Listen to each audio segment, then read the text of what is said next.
Hey there, in this video we're going to learn how to use matplotlib to make a basic plot. So first we need to make sure we have the right packages imported. I'm going to be using NumPy, so I'll import it as np. We're also going to be using the pyplot part of matplotlib. And that's a pretty long name, so I'm going to rename it using a very common renaming convention, plt, for matplotlib.pyplot. You'll see this used in a lot of places online. So let's start out by creating an array. Let's go with Jenny's phone number. My go-to when I need to make up some numbers. So 8675309. And I want to visualize that. I mean, we could just print it out, but let's use a plot to visualize what Jenny's phone number looks like. So from the plot package here, and if we hit Shift Tab, we can see a little bit of introduction to pyplot. Basic usage here is plt.plot, x and y.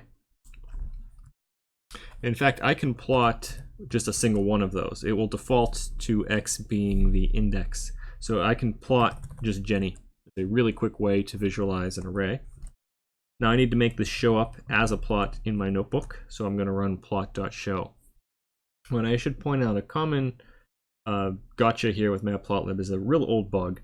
You need to import matplotlib in its own cell before you start using it. Otherwise, the first time you run it, you won't actually get it to show up. It has to be imported before you try and show. Okay, so anyway, with that out of the way, if we run this, it takes just a second, and it makes a plot for us with the values 8675309. So there's Jenny's phone number.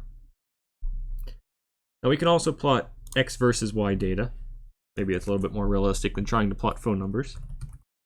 So we'll do np.array, and let's do 13579 for my x data, and for my y data, I need to have the same number of elements for this plot to make any sense. So I had 5 things in this first line. I need to have 5 in the second. I'm just going to make up some numbers. Let's go with -1, 2, 0, 2, 1. So now I can plot that with plt.plot. I want to plot x versus y, and I want to show it. So there we go. That's the file I plotted versus 13579. Compare that to our plot with Jenny's phone number. It defaults to using 0, 1, 2, 3, 4, 5, 6. So it just plots them by element, whereas this plots 2 arrays compared to each other. Finally, let's look at plotting of mathematical function. Let's say I want to plot y equals x cubed. So to make a plot like that, I first need to have some x values, and it gets kind of tiring writing them all out by hand. So let's use linspace here. Could also use arange. But I'm going to do linspace, and let's print values from -3 to 3, and let's do a whole bunch of them. Let's do 200. That'll give me a nice smooth looking graph. Then I can use some array magic here to calculate y as a function of x. We'll just make it x cubed. So now y will be an array of values. And then I can plot x versus y and then show the plot.